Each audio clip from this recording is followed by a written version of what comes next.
자, 206쪽에 7번 리모델링. 그 리모델링에다 별표를 하나 하세요.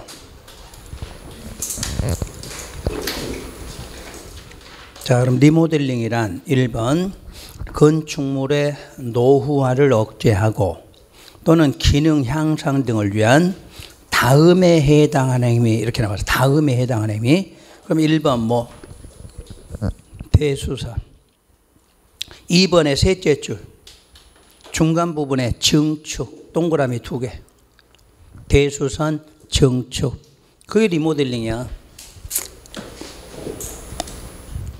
그러니까 리모델링 하면 뭐하고 뭐를 말해? 대수선하고 증축이야. 자, 그럼 주의사항. 건축법에서 리모델링은 뭐예요? 거기에 개축이 하나 더 들어가. 구분하셔야 돼. 건축법상의 리모델링하고 주택법상의 리모델링 차이점이야. 양쪽 같은 거 뭔데? 대수선 증축은 똑같아. 근데 개축이 있으면 건축법이야. 이거는 개축 없고 옆에다 써 이제 위에 됐으면 대수선하고 1번, 2번 사이에다 개축을 쓰고 X표를 딱 하란 이야기야. 여기는 개축이 들어가면 안 돼 그 말이야. 그런데 건축법에서는 개축까지가 포함된다. 그게 차이점이야. 크게 구분됐으면 두 번째. 그러면 사용검사나 사용승인일부터 15년이라고 나왔네. 그럼 왜 사용검사, 사용승인이 나왔나요? 주택법으로 하면 사용검사고 건축법으로 하면 그래 사용승인. 그러니까 건축법, 주택법이 다 있다는 이야기잖아. 주택은 건축법에도 있고 주택법에 대한 이 말과 같은 거잖아. 그럼 건축법을 했으면 뭐를 받았어? 사용승인. 주택법을 했으면 사용검사 그 말이야. 그래서 양쪽 모두 15년이야. 그 15년이 경과된 무슨 주택?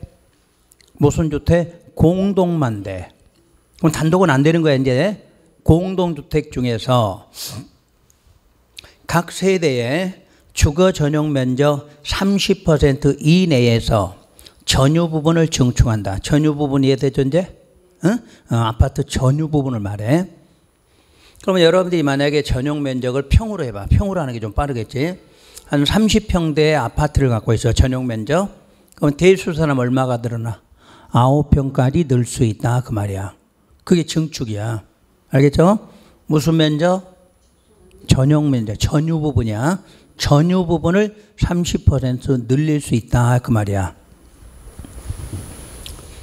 그 다음에 증축인데 단 세대의 전용 면적이 85 미만이면 40% 이내로 증축한다. 이렇게 돼 있네. 한 번쯤은 요게 나올 수가 있어 이제. 지금까지는 전부 다 전용 면적 30% 이하로 전유 부분 증축 이렇게 나왔을 거 아니야. 그럼 이제는 전용 면적을 써주겠지. 전용 면적이 60제곱미터인 경우 이렇게 나오겠네. 그럼 몇 퍼센트? 40 이렇게. 그러니까 대비를 해야 돼. 시험 문제 할 때. 지금까지는 그 예외를 안 냈기 때문에 그냥 증축한다. 그럼 전용 면적 몇 퍼센트? 30% 늘린다. 이렇게만 공부했거든. 근데 만약에 전용 면적을 표시를 해주면 30이 될 수도 있고 40이 될 수도 이래야지. 그럼 90으로 나오면 어떻게 될까? 전용 면적이 90이다. 그러면 30% 이래야 되겠지. 자, 80이다. 그러면 40% 이렇게. 그걸 연습하고 들어가면 절대 틀릴 일이 없겠죠. 그 다음에 3번에 그 이에 따른, 자, 그러면 거기서 이렇게 묶는 게 좋을 것 같다. 그 동그라미 2번 번호, 3번 번호 있나요? 아예 이렇게 묶어서 여기다 증축 써요. 2번, 3번이 증축이야. 3번이 따로 있는 게 아니야. 그러니까 1번은 대수선이고 2번과 3번은 뭐다? 증축이다. 이렇게 기억하시는 게 좋을 것 같아. 그래서 2에 따른 거, 2번이 지금 증축이 된 거잖아. 그 2에 따른 각 세대의 증축 가능 면적을 합산한 면적 범위 내에서 기존 세대수로 15% 이내로 세대수를 증가하는 증축 행위도 한다. 이렇게 해놨네. 원래 증축은 각 세대별로 전용 면적이 얼마씩 30% 늘겠지. 그런데 그 늘어나는 면적을 합산해서 세대수로 얼마를 늘릴 수 있다? 15%를 늘릴 수도 있다는 이야기야. 그럼 왜 이게 필요하느냐? 여러분이 대수선에서 증축이 돼. 그럼 늘어나는 면적 누가 비용 부담해야 돼? 늘어난 사람이 비용 부담해야 될 거 아니야. 그러니까 이제 이런 이야기지. 아까 전용 면적이 30평짜리다. 그래서 자 리모델링을 했다. 그럼 몇 평? 39평도 될 이런 이야기잖아 지금. 그러면 내가 굳이 30평에서 39평까지 살게 되면 9평에 대한 비용 부담해야 될 거 아니야. 그럼 나는 한 5평만 늘리면 돼. 5평만. 나머지 4평 또 다른 사람도 이런 식으로 해서 남는 부분이 많겠네 이거.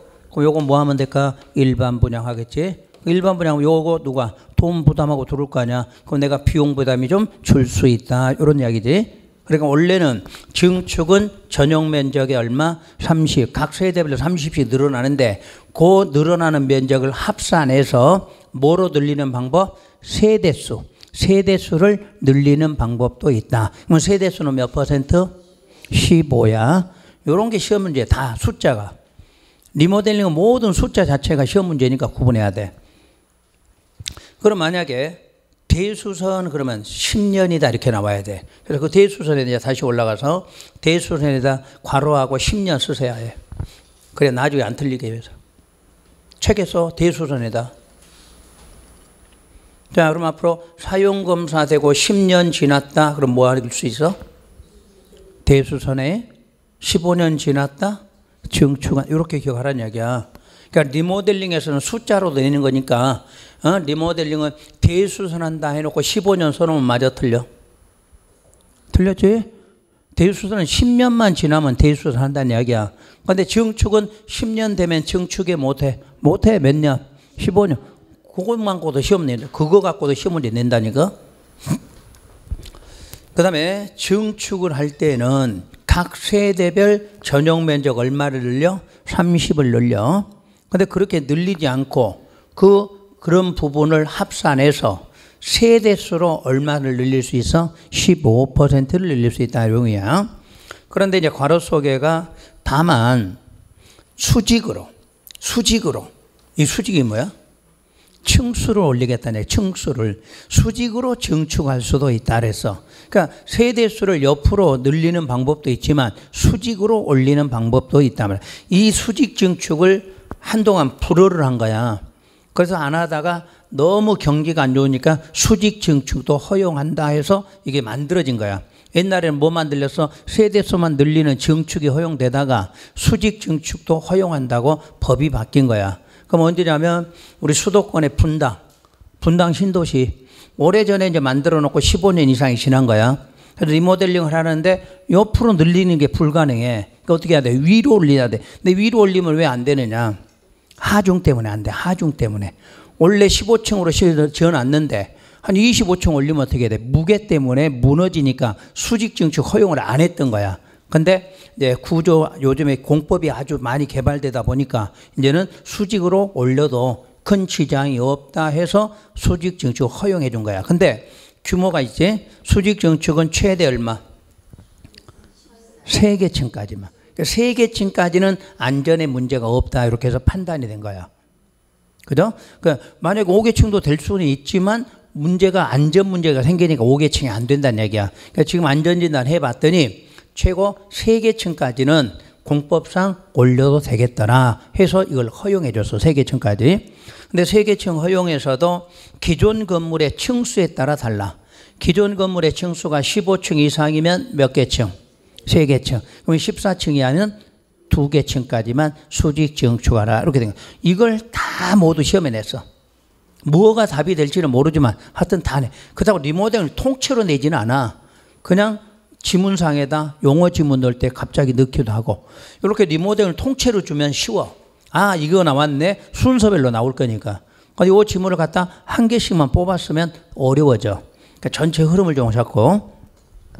그 다음에 2번에 보면 리모델링 기본 계획이 나와. 그러면 리모델링 기본 계획은 세대수 증가형 리모델링에만 적용이 돼. 아까 우리가 증축이 3가지 방법이 있죠? 각 세대별로 얼마? 30 늘리는 방법, 아니면 그걸 모아서 세대수로 늘리는 방법, 아니면 수직으로 올리는 방법, 세 가지 있었지? 근데 그중은 뭐만? 세대수 증가되는 것만 해당되는 계획이야. 잘하셔야 돼. 리모델링, 모든 리모델링에 필요한 게 아니라 뭐가 늘어나는 거? 세대수. 세대수가 증가되는 리모델링으로 인한 도시과밀, 이주 수요 집중 등을 체계적으로 관리하기 위해서 수립하는 계획이야. 자, 세대수가 늘어나면 도시가 어떻게 돼? 과밀화가 될 거 아니야. 세대수 늘어나니까. 그리고 이사 다니고 하는 수요가 갑자기 집중이 되니까 그걸 체계적 관리하려고 만든 계획이 리모델링 기본 계획이야. 그러면 리모델링 기본 계획도 우리 앞에서 배웠던 도시군 기본 계획과 내용이 똑같겠지. 자, 성격은 종합계획이다. 이런 거 나올 거 아니야. 적지 마지. 저 뒤에 가면 리모델링 기본 계획이 따로 나와 또. 따로 나올 때 그것을 자세하게 공부할 거니까. 일단 리모델링 기본 계획 어디서 필요하다? 세대수 증가형에 필요하다. 요 정도만. 세대수 이걸 찾으라는 얘기야. 리모델링 기본 모든 리모델링에 필요한 게 아니고 뭐가 늘어나는 거? 세대수 증가형 리모델링에만 필요한 계획이다. 그러니까 구른 것이 보이죠? 그거. 딱 그 말이 다 답이요. 그 다음에 다른 법률과의 관계.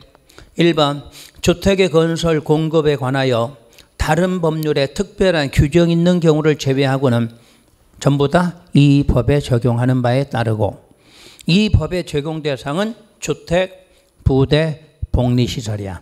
그러니까 이 법은 주택만 적용되는 게 아니라 뭐까지도 부대, 복리. 즉 사업계획 승인을 받는다면 공사를 할 때도 세 가지를 지어라 이 말이겠지. 주택, 부대, 복리시설. 다음 오른쪽에 2절 바로 이제 건설 파트야. 주택의 건설, 주택 건설 사업자 등 해서 사업 주체라고 불러. 그러니까 지금까지 우리는 사업하는 사람을 시행자라고 했는데 여기서부터는 사업 주체라고 불러.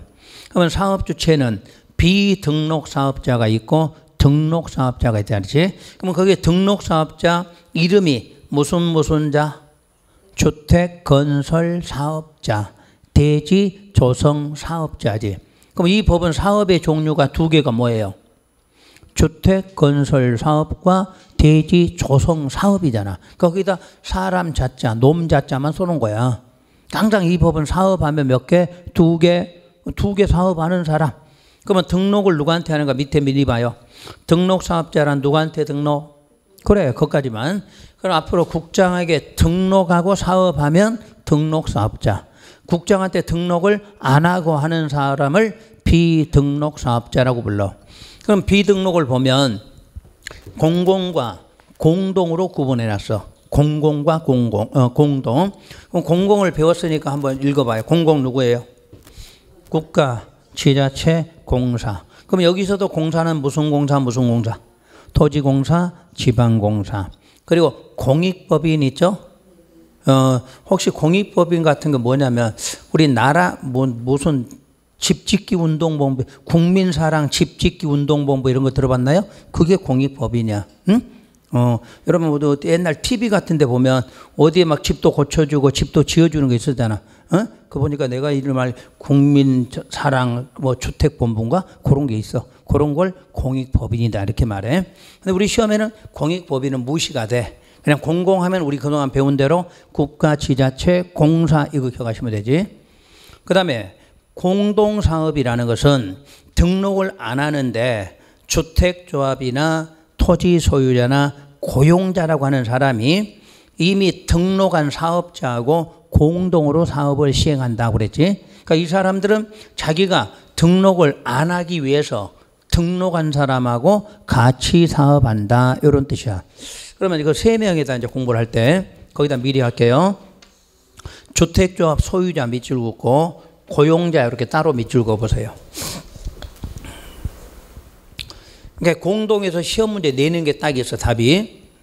요 두 사람은 공동 시행 할 수 있고 요건 공동 시행 하여야 한다. 요것만 시험장 가서 구분하시면 돼. 공동사업 주체는 그러니까 공동으로 하는 이유가 자기가 등록을 안 하려고 등록한 사람하고 공동을 하는 거죠. 근데 조합이나 소유자는 공동 시행할 수 있다 이렇게 나와야 되고 고용자는 하여야 한다. 요걸 시험장 가서 구분하시라는 얘기야. 그럼 이 고용자라는 사람이 누구냐면 요게 원래 뜻은 근로자를 고용하는 사람이야. 그럼 근로자 고용하는 사람 누구야? 회사 사장. 그래서 사원주택 연상되시나? 사원주택. 그럼 사원주택은 그 회사 대표가 고용자가 되는 거 아니야? 그런 걸 고용자라고 그래. 그러면 우리 사원주택은 꼭 해주는 게 좋아? 안 해주는 게 좋아?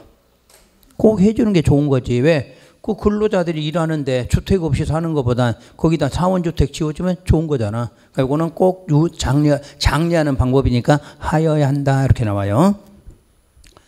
자, 그러면 등록사업자로 내려올게 이제. 그럼 국장에 등록을 하는데 주택건설과 대지조성사업은 등록의 규모가 얼마냐? 단독, 공동, 연간 20호, 20세대 이상으로 해놨네. 연간이야. 앞에가 연간이 굵은 것이 써지지. 연간이 뭐야? 1년간. 1년간 20호나 20세대 이상 건설할 수 있는 능력이 있으면 뭐 하라? 등록하고 하라. 그 뜻이에요. 그런데 세 번째가 도시형 생활주택의 경우 원룸형하고 전용면적 80호를 초과하는 주택 한 세대는 함께 건축할 수 있다는 말 기억나나요? 자, 이때는 연간 얼마? 30세대 이상이 돼. 그러니까 도시형에서 원룸하고 한 세대가 85를 넘는 사람, 주인집이 사는 원룸형은 몇 세대? 30세대 이상이면 등록할 수가 있다. 이렇게 나와. 원래 등록은 연간 20이야. 연간 20. 근데 도시형만 예외로 연간 30이 된다. 그 다음에 대지조성. 역시 연간 1만 이상이죠. 이것도 시험에 냈어. 다음 중 등록사업자의 기준은 옳은 거를 골라라 해놓고 괄호 속에다 숫자 다 넣어놓은 거야. 이런 것도 시험 문제지. 그 다음에 등록기준. 등록기준은 자본금은 법인은 3억, 개인은 6억이야. 하나만 기억해. 하나만. 법인만. 개인은 더블이야. 더블. 법인은 하나의 법인체가 만들어지면 3억이면 되는데 개인이 하려면 혼자 하는 인간이니까 2배 이상 돈이 필요하다. 이런 식의 개념이야. 그 다음에 기술자는 모두 다 해당 분야 기술자 1명 이상이면 돼. 그럼 주택건설은 무슨 분야? 건축 분야가 되고 대지조성은 토목 분야가 되겠지. 그 사람 1명 이상이에요. 요걸 알아놔야 다음 문제 풀기가 쉬워. 요걸 직접 내는 경우는 많지는 않으니까 일단 숫자는 확인하시고. 그 다음 사무실 면적이 참고사항이야. 읽을 필요 없어. 그리고 사업의 계속수에 등록사업자가 등록을 했는데 말소가 되거나 영업정지 처분을 받았다 하더라도 그 처분 전에 사업계획 승인을 얻은 사업은 어떻게 하라? 계속해야 되겠지? 그래야 우리 국민들이 피해를 안 보는 거지. 이 사람 때문에 무슨 처분 받았는데 대신 안 하게 되면 우리 국민들을 피해를 보는 거잖아. 그러니까 네가 한번 승인 받은 사업에 대해서는 끝까지 책임져라 하는 내용이고 2번과 3번을 묶어서 비등록이라고 써보세요. 공공이든 공동이든 전부 다 누구? 비등록이죠. 그래서 읽으시면 돼. 그 대신에 이제 공동을 한번 해볼게요. 공동. 1번 토지 소유자가 주택을 건설할 경우 등록사업자와 공동사업을 시행할 수 있다. 이렇게 해놨지. 이 경우 소유자와 등록사업자를 공동사업 주체로 본다라고 그랬지. 네, 여러분 시험에 이걸 하면 어떻게 되냐면 소유자와 등록사업자를 공동사업 주체로 추정된다, 추정한다 이렇게 써놨어. 추정하고 간주는 다르지? 민법 시간에 자세히 배웠을 거 아니야. 간주는 본다라고 하는 간주잖아. 이거 이의제기하면 해야 안 돼. 안 하지? 이건 확정적이야. 확정적. 추정은 확정된 건 아니지. 어떤 사건이 해서 증거가 있으면 제출하면 번복이 되는 거를 추정이라는 거지. 그러니까 간주하고 추정이 또 전혀 달라. 우리는 전부 본다로 돼 있어. 간주되는 거지. 그 다음에 주택조합. 설립된 주택조합은 괄호 속에 리모델링은 제외돼. 리모델링 제외하고 주택조합은 구성원의 주택을 건설할 경우 등록사업자와 공동시행할 수 있다라고 돼 있지. 그런데 괄호 속에 그게 시험 문제야. 등록사업자 해놓고 지자체, 토지공사, 지방공사 포함 이렇게 해놨네. 그러면 조합은 등록사업자하고도 공동사업할 수 있지만 지자체나 공사하고도 뭐 할 수 있다? 공동사용해. 그래서 조합은 절대 등록사업자 안 내. 공동시행 나오면 조합은 당연히 등록사업자들 하는데 누구하고도 할 수 있어? 지자체나 공사도 할 수 있어. 그 다음에 고용자. 고용자는 근로자의 주택을 건설할 경우 등록사업자와 공동사업 시행하여야 한다. 그랬지? 그 정도만 해도 시험 문제 풀어 이제. 그 다음에 이제 4번 주택조합. 그 주택조합에다는 별표 3개. 처음이지 3개짜리. 주택조합은 보통 2문제가 기본으로 나와. 근데 전면 개정상이야. 그러니까 올해는 이게 어떻게 변할지를 몰라. 그러니까 여러분 기본서 보면 절대 안 돼.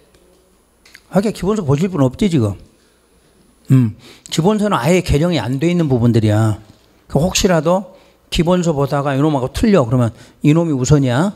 이게 늦게 나온 거니까 개정을 반영해서 나온 거니까 이게 우선이란 얘기야. 그래서 주택조합 옆에다가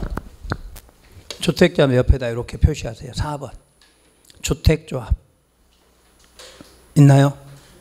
그래서 법인 아니다. 지금까지 조합은 전부 법인으로 배웠잖아. 도시개발법, 도시정비법 조합은 전부 법인이야. 근데 주택조합은 법인이 아니야. 법인 아니기 때문에 등기할 필요 있어 없어? 없지? 법인은 등기함으로써 성립된다 이렇게 돼 있잖아. 근데 여기 조합은 법인 아니야. 법인 아니니까 등기할 필요 없어.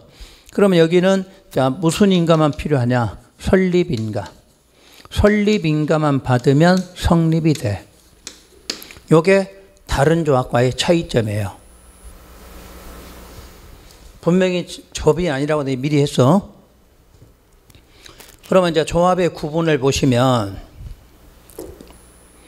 주택조합은 많은 수의 구성원이 사업계획 뭐를 받아서 승인을 받아서 주택을 마련하거나 리모델링 하기 위해서 결성되는 다음 조합을 말해. 그래서 조합 이름 3개. 지역, 직장, 리모델링 주택조합 해서 3개야. 지역, 직장, 리모델링. 그러면 지역이란 동일한 특별시, 광역시 또는 도에 거주하는 주민이 주택을 마련하기 위해서 설립이 됐어. 이게 바뀐 게 뭐냐? 옛날에는 시군 해야 돼. 시군. 적지 말고. 그럼 옛날에 창원시의 지역조합원은 어디에만 거주해야 돼? 창원시에만 거주해야 돼. 지금은 창원시에 살면 경상남도 모두 조합원이 돼. 다시 부산과 울산까지도 조합원이 될 수 있어. 이 동네만 내가 설명한 거야. 여러분 여기 사니까. 그러니까 앞으로 창원시에 사는 사람은 경상남도 다 돼. 그 다음에 울산, 부산까지도 조합원이 될 수 있어. 이렇게 확대된 거야. 그럼 울산광역시에 사는 사람이 창원시에 조합원 될 수 있어 없어? 있지? 있는 거야. 부산 사람도 창원시에 조합원이 될 수도 있는 거지. 이해가 되셨나요? 그럼 왜 울산하고 부산이 들어갔느냐? 울산하고 부산도 원래는 무슨 남도? 경상남도거든. 경상남도. 그래서 경상남도라는 도 개념으로 바뀐 거야.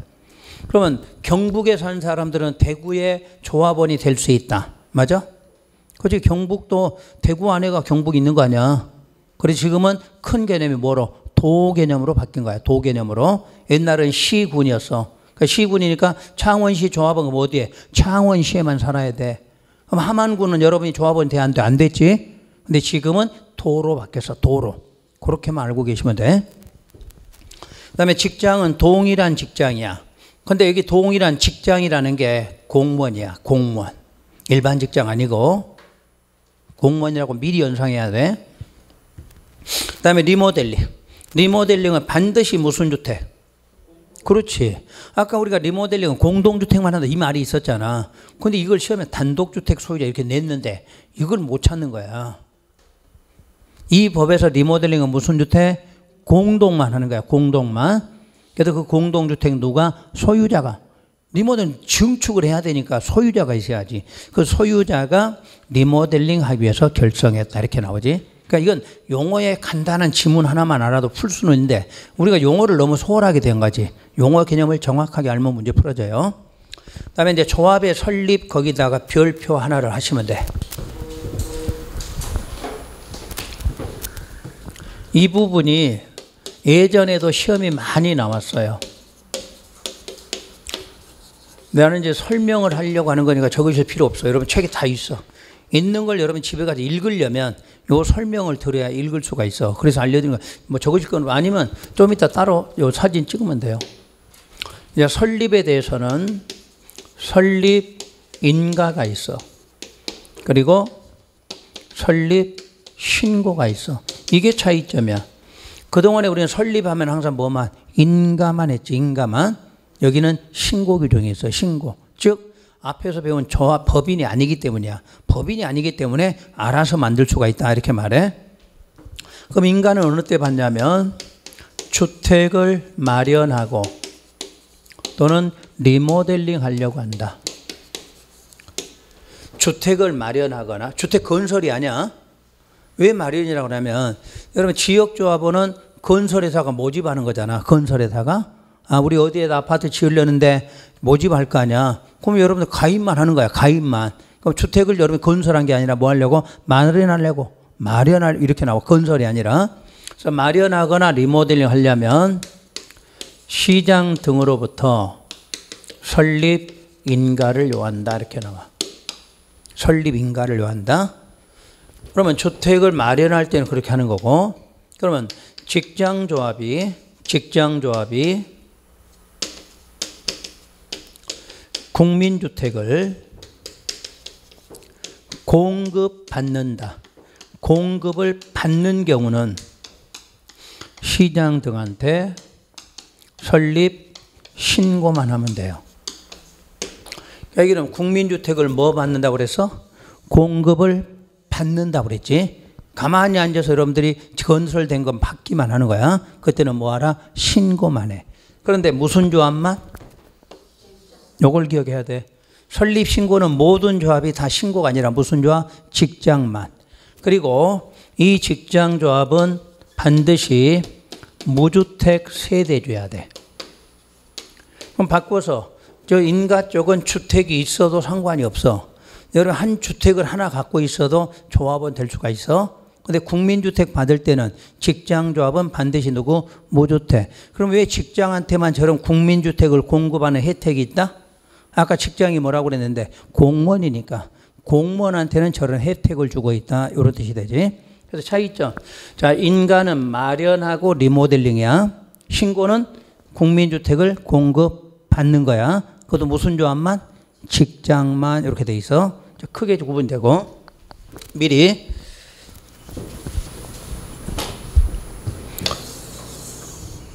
그럼 인가 받은 것을 변경하거나 폐지하려고 한다. 그러면 인가 받은 건 뭐 받고 인가 다시 받고 신고한 것은 다시 신고하라. 한꺼번에. 그러니까 인가 받았거나 신고한 거를 뭐 하거나 변경 폐지하려고 한다. 그러면 인가 받은 쪽은 그대로 인가, 신고한 쪽은 그대로 신고다. 이런 것까지 다 하네. 이 조합 설립 부분은. 이것도 구분하고. 이제 문제는 설립 인가인데 지역과 직장 조합은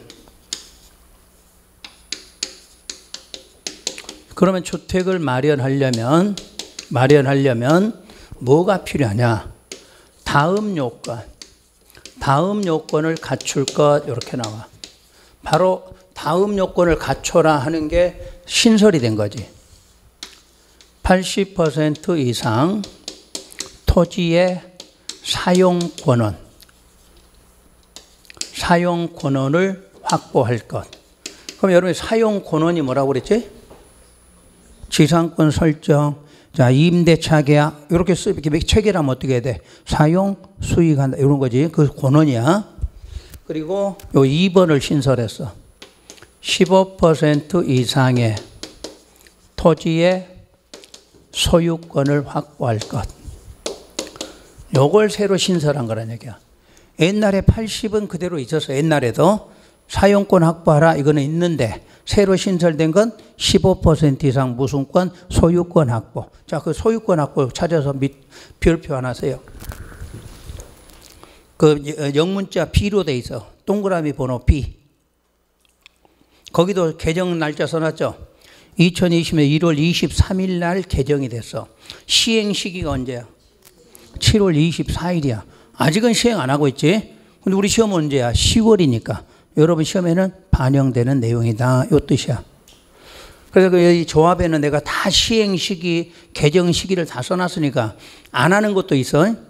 만약에 2020년 12월에 시행한다고 우리 시험은 상관없잖아. 그런 거는 안 보시면 돼. 좀 이따 알려줄 거예요. 그래서 요게 지역과 직장에 요거 주의하고, 그 다음에 이제 리모델링. 리모델링 조합은 뭐가 필요하냐면 결의서가 필요해. 결의서. 그리고 사용검사. 사용검사를 받은 후 10년, 15년이 경과됐다는 서류가 필요해. 리모델링 조합은 결의서도 필요하고 사용검사 받았다고 얼마? 10년이나 15년이 경과됐다는 서류가 들어가. 그럼 아까 10년이 뭐고? 그렇지, 대수선. 15년은? 그래, 증축이지. 근데 지난번 시험에서 증축해놓고 10년 써놨어. 그럼 틀린 거 아니야?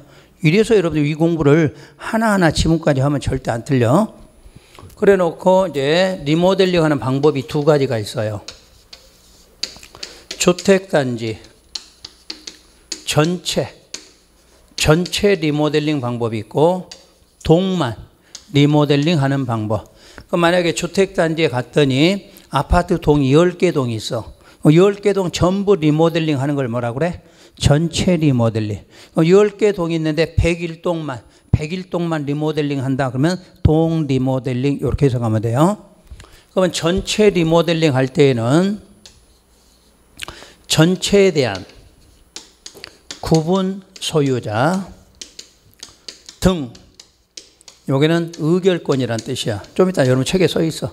그래서 줄여서 구분 소유자 등 각 3분의 2 이상 결의 및, 그럼 여기서 각이라는 말은 소유자도 있고 누구도 의결권 각을 말하는 거야. 그래서 항상 숫자 앞에가 각이라는 말이 있다는 것은 누구누구를 말해? 구분 소유자도 있고 뭐도 있고 의결권도 있는데 그거 각각을 말해. 각각 3분의 2 이상 결의가 필요하다 이렇게 나와. 그리고 및 두 번째 동별로 구분 소유자 등 각 과반수 결의가 필요하다. 이렇게 나와. 동을 쓸 데가 없네. 그러면 동 리모델링은 그 동 구분 소유자 등 각 3분의 2 이상 결의가 필요하다 이렇게 나와. 자, 그러면 내용 다 빼고 숫자만 해봐. 숫자 얼마야? 3분의 2하고 과반수가 나와 있지? 그래서 이게 문제가 된 거야. 여기도 옛날에는 3분의 2였어. 그러면 그냥 외울 게 간단했지. 그때는 다 얼마? 그냥 3분의 2만 외우고 가면 시험장 됐거든. 근데 이게 하나 바뀌니까 이제 외울 게 복잡해졌지? 그래서 전체일 때는 전체야. 주택단지 전체 되면 전체자가 보이면 각 얼마? 3분의 2. 동별로 그러면 과반수야. 그걸 기억하면 돼. 근데 동 리모델 때는 그 동이지. 그 동 얼마? 3분의 2 결의만 필요. 그때는 하나만 필요하지. 그러니까 이거를 시험장 가면 주택단지 전체인지 동인지 기억하라는 거. 그럼 주택단지는 전체가 있고 뭐가 있어? 동별이 있어. 전체 얼마? 3분의 2 동별 과반수. 근데 동 리모델링 할 때는 그 동이야. 그 동이라는 말이 들어가면 각 얼마 3분의 2 이렇게 나와. 그게 지금 여러분 책에 써져 있는 박스에 있는 거야. 그걸 이렇게 이해하고 보시면 금방 보여. 굳이 적을 필요 없는 거야. 자, 확인할게요. 이제 조합 설립 인가는 많은 수의 구성원이 주택을 뭐 하려고? 마련 아니면 리모델링. 그럴 때는 자, 조합을 설립하려면 그 다음 장에, 그 다음 줄에 시장 등에 뭐가 필요하다? 인가가 필요해요. 다시 인가받은 거 변경, 해산, 페이지를, 아니, 잘못 써놨다. 해산인데. 또 내가 도시정비법 헷갈렸네. 여기는 해산이야. 그럼 해산하더라도 뭐 받아라? 인가 받아라. 이렇게 나오지. 그러면 이제 인가를 받으려면 기역, 니은, 지역과 직장은 주택을 뭐 하려면 마련. 주택을 마련하려면 그 다음 줄 다음 요건을 모두 갖춰라. 다음 요건을. 다만 인가받은 내용 변경 해산할 때는 그러하지 않는다고 그랬네. 해산할 때나 변경할 때는 그거 받을 필요가 없다 그 말이지. 그래서 A번 해당 대지에 대한 80% 이상에 해당하는 토지의 무슨권은 사용권을 확보할 것. B는 15% 이상에 해당하는 토지의 무슨권 소유권을 확보할 것. 요게 신설됐다 그 말이지. 그 다음에 리모델링 조합은 그 구분 소유자와 의결권에 뭐가 필요하냐? 결의서. 그리고 사용검사를 받은 후 10년, 증축은 얼마? 15년 이상 기간이 경과됐다는 서류가 필요하다 이렇게 돼 있잖아. 그러니까 시험에서는 그냥 대수선 해놓고 15년 써놓으면 틀리는 거지. 무조건 10년은 대수선, 15년은 증축에서 나와야 돼. 자, 그때 A번 주택단지 전체 리모델링은 그 전체에 구분 소유자와 의결권이지. 두 개가 있다는 것만 기억하면 돼. 그래서 각 얼마? 3분의 이상 결의 및 각동 각 얼마? 과반수 결의가 필요해. 동 리모델링 하면 그 동 각 얼마? 3분의 이상 결의 필요하겠죠. 그럼 과반수가 어디에 들어가는 거 그것만 구분하시면 되는 거지. 요걸 잘 구분해야 나중에 허가 받을 때 숫자하고 헷갈리지 않고 할 수 있으니까. 그 다음에 국민주택 공급받기 위한 조합의 설립 신고는 국민주택 공급받기 위해 무슨 조합을 직장조합을 설립할 때에는 신고하면 된다. 그래서 그 직장에다가 무주택 세대주 이렇게 쓰세요. 저 뒤에 가면 나올 건데 미리 써놔요. 무조건 여기서 직장이 나올 때는 여기는 무주택 세대주야. 그럼 미리 한번 해볼게. 여기에 그럼 직장은 어떻게 되느냐? 여기에 직장과 지역은 85제곱미터 하나 갖고 있어도 돼. 뒤에 나와. 85제곱미터 이하 한 세대 소유해도 조합원이 될 수가 있어. 정상적일 때는. 근데 뭘 받을 때는 국민주택 받을 때는 반드시 누구만? 무주택만 이렇게 돼 있어. 요거 차이점이야. 자, 그럼 그 밑에 가서 손해배상 책임. 조합과 등록사업자가 공동으로 사업을 시행하면서 시공할 경우 등록사업자는 시공자로서 책임뿐만 아니라 자신의 귀족 사유로 사업 시행이 불가능하게 되거나 지연됨으로 인하여 조합원에게 입힌 손해를 배상할 책임이 있다 그러지. 요거는 딱 머릿속에 넣으면 돼. 공동으로 할 때는 공동사업자는 무슨 책임이 있다? 손해배상 책임이 있다. 이렇게 간단하게 기억하시면 돼. 그 다음에 2번 조합 탈퇴. 그 반달가로 2번하고 반달고로 3번은 재작년 시험 보기 전에 신설을 한 거야. 예전에 요게 문제가 많았어. 지역조합 가입해놓고 나 탈퇴한다 못한다 탈퇴했을 때 돈 내놔라 안 내놔라 이런 게 많았지. 그래서 법으로 정해서 이제 조합 탈퇴는 조합원은 조합의 뭐라고 해놨어? 규약이라고 해놨네. 원래 조합은 뭔데? 정관이라고 그랬지. 근데 여기는 아까 법인이 아니라고 그랬잖아. 개개인이잖아. 그럼 개인들 우리 소유자면 뭐였어? 규약이었지. 그래서 나온 거야. 그러니까 우리는 항상 소유자가 시행한다. 그럼 뭐 필요해? 규약, 조합이 하면 정관, 공공이 하면 시행규 이거 배웠잖아. 근데 여기는 법인이 아니야. 그러니까 정관이란 말을 안 쓰는 거야. 각각의 개인으로 보는 거니까 뭐야? 규약이다 그래야 돼. 뭘 그렇게 받아 적냐? 아까 적었잖아.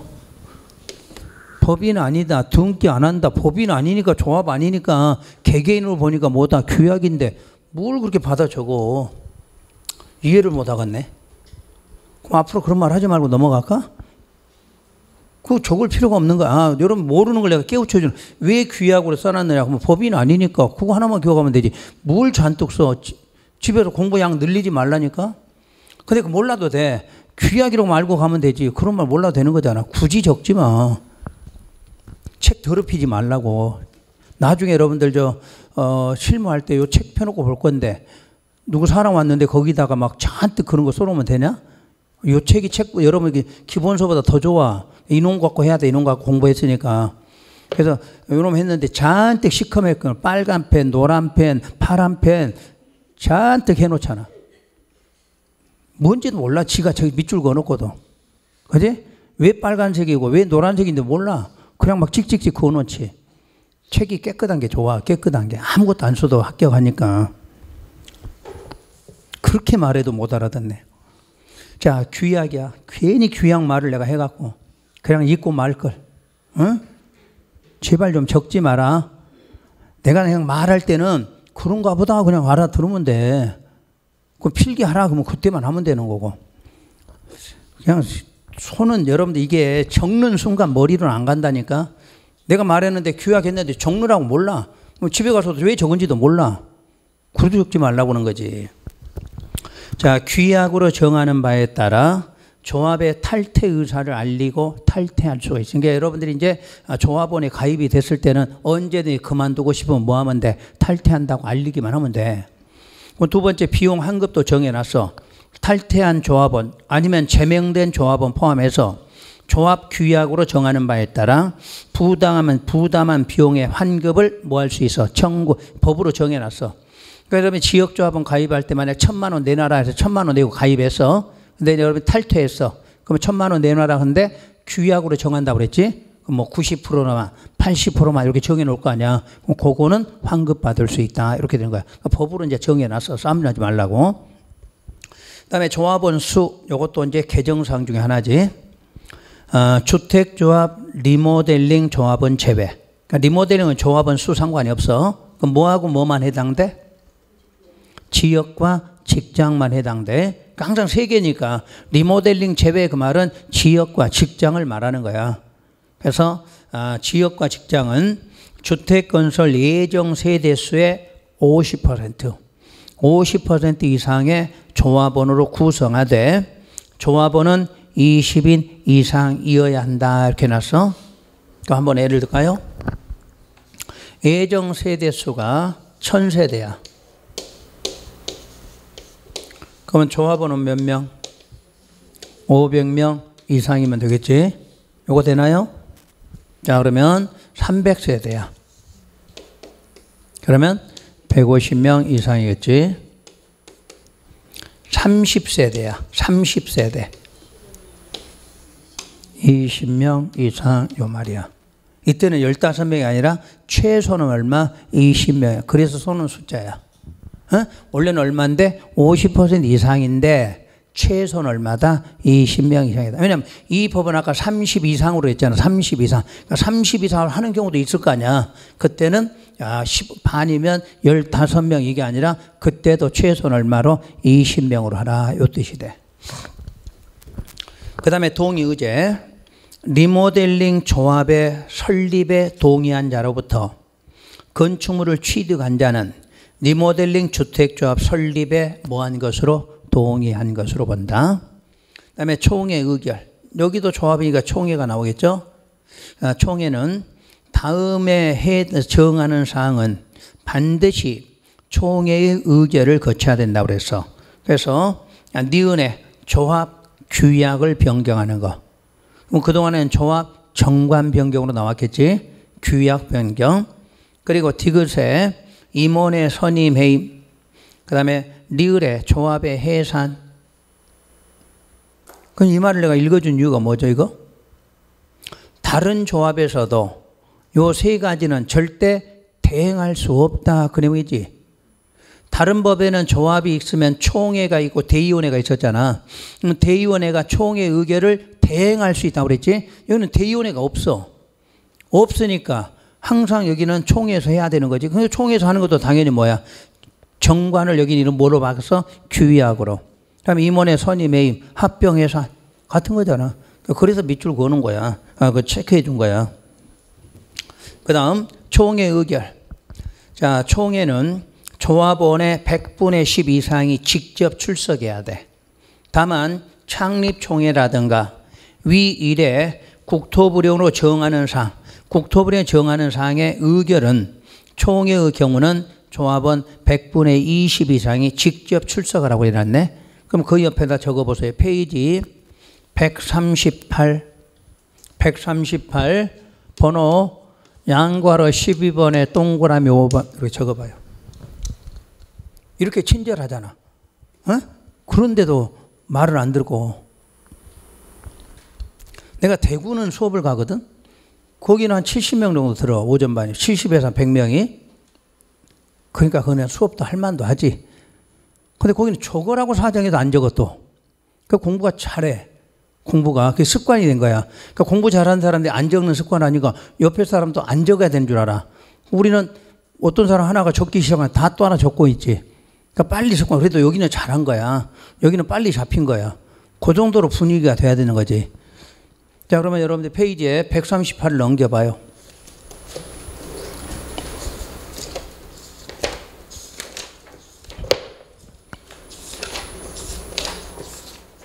(138번에) 양괄호 12번에 동그라미 5번 있나요? 찾았나요? 거기도 총회 의결은 조합원 얼마가 직접 100분의 10이 직접 출석. 다만 창립총회 나왔잖아. 창립총회. 이 말 나오면 조합원 얼마가 100분의 20이 직접 출석한다고 돼 있잖아. 똑같은 거야. 그래 이게 정비법에도 내고 주택법에도 시험 문제가 나오는 거야. 그러니까 하나를 배우면 양쪽 생각해야 돼. 자, 총회 의결 중에 뭐 하는 거? 하나는 그게 창립총회. 다른 거는 다 못 외워도 된다는 얘기야.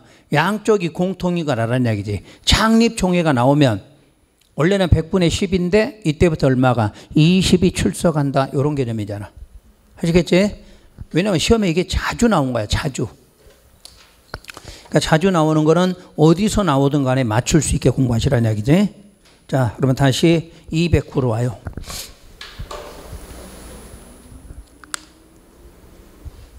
그다음에 3번 조합원의 자격. 주택조합 조합원이 될 수 있는 사람은 다음 구분에 따른 사람으로 한다. 다만 여기다가 밑줄이 그어놨을 거야. 조합원 사망으로 지위를 상속받는 자는 다음 요건에도 불구하고 조합원이 될 수 있다. 이렇게 놨어. 그러니까 어떤 이야기냐면 여러분이 만약에 전용 면적이 120짜리 100을 갖고 있어. 근데 아버지가 사망하면서 뭐를 물려줬다는 이야기야. 그래도 여러분은 거기에 제한받지 않는다 그 말이야. 그러니까 뭐 받았을 때? 사망으로 상속받은 거야. 사망에 의해서 상속받았을 때는 이런 자격 요건하고 아무 상관이 없다 그 말이지. 첫째, 지역조합원의 경우에 다음 요건에 적합한 자. 1번 설립인가 신청일부터 조합주택 입주 가능일까지. 아주 편하죠. 어느 날부터 어느 날? 설립, 인가, 신청일부터 조합주택 입주 가능일까지 주택을 소유하는지에 대해서 다음에 해당할 것 해서 기억, 세대주를 포함한 세대원 전원이 주택을 소유하고 있지 아니한 세대의 세대주일 것. 가장 쉽게 말하면 전원이 무주택 세대주지. 그 다음에 니은에 세대주를 포함한 세대원 중 한 명에 한정하여 전용면적 85 이하의 주택 한 채를 소유한 세대의 세대주일 것. 그러니까 지역조합원의 조합원은 날짜만 기억해요. 어느 날부터 어느 날? 그렇지. 그날부터 입주 가능일까지 세대원 전부가 무주택이거나 세대원 중에 한 명이 얼마짜리? 85 이하짜리 한 채를 갖고 있으면 조합원이 돼. 그러니까 무주택은 당연히 되는 거네. 그런데 얼마짜리? 85 이하 한 채 갖고 있어도 조합원이 될 수 있다 이 말이야. 근데 자, 내가 한 채도 갖고 있고 아버지한테 또 상속받 또 한 채 갖고 있어. 그럴 땐 요건 따져 안 따져? 안 따진다 그 말이야. 상속받은 건 제외시킨다는 이야기야. 그리고 동그라미 2번에 자, 그 특광도에 몇 개월, 6개월 이상 거주할 거 그랬네. 그러니까 여러분들 경상남도, 부산, 그다음에 울산 여기에 조합원이 되려면 얼마? 6개월만 거주하면 다 될 수 있다 그 말이네. 그다음 직장조합. 직장조합은 동그라미 1번 위 반달가로 1번에 동그라미 1에 해당하는 자일 것. 그게 뭐야? 무주택이거나 85 이하 한 채 갖고 있는 사람 그 말이잖아. 오케이? 그러니까 지역하고 직장 같아. 지역과 직장의 조건은 그러면 자 언제부터 언제까지? 설립인가 신청일부터 입주 관행일까지 무주택이거나 아니면 85짜리 한 채 갖고 있는 사람. 지역 직장 똑같아.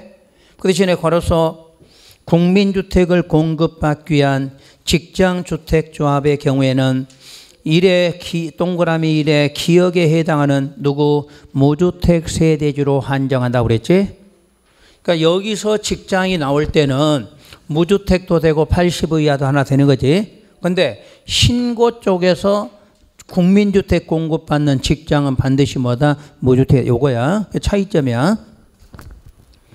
그 다음 동그라미 2번 둘째 줄에 동일한 국가기관, 지자체, 법인에 근무하는 자일 것. 그럼 국가기관, 지자체 근무하는 사람이 누구야? 그게 공무원이지. 법인은 준공무원이겠지. 준공무원. 그런 사람만 직장조합원이 되는 거죠. 세 번째, 리모델링. 리모델링 주택조합의 조합원은 다음에 해당하는 자. 일단 거기서 둘째 줄에 공유라는 말이 나왔어. 그럼 몇 명? 공유는 무조건 한 명. 그러니까 주택구까지 똑같아. 공유 나오면 무조건 한 명. 그래서 한 명의 조합으로 오는데 1번 사업계획 승인을 얻어 건설한 공동주택 소유자죠. 그러니까 이 법으로 만든 아파트의 소유자라는 이야기야. 두 번째 복리시설을 함께 리모델링할 때 복리시설 소유자도 조합원이 돼. 그럼 거기서 복리시설이란 누구를 말해? 무슨 시설? 상가지 상가. 그러니까 상가도 같이 리모델링 들어갔다. 상가 소유자도 당연히 리모델링 조합원이 된다 그 말이야. 그 다음에 건축법 허가받아 분양 목적으로 건설한 공동주택 소유자와 그 건축물 공동주택 외의 시설의 소유자 이렇게 나지. 그러니까 건축법에서도 공동주택을 만들 수도 있다 그 말이지. 그럼 거기에도 공동주택 소유자와 근데 여기는 이제 복리라고 안 해놨잖아. 그 시설 외에 대해서 자 소유자 공동주택 외의 시설의 소유자도 조합원이 된다 이렇게 돼 있어. 자 우선 거기까지 하시고 쉬었다가 4번부터 다시 할게요.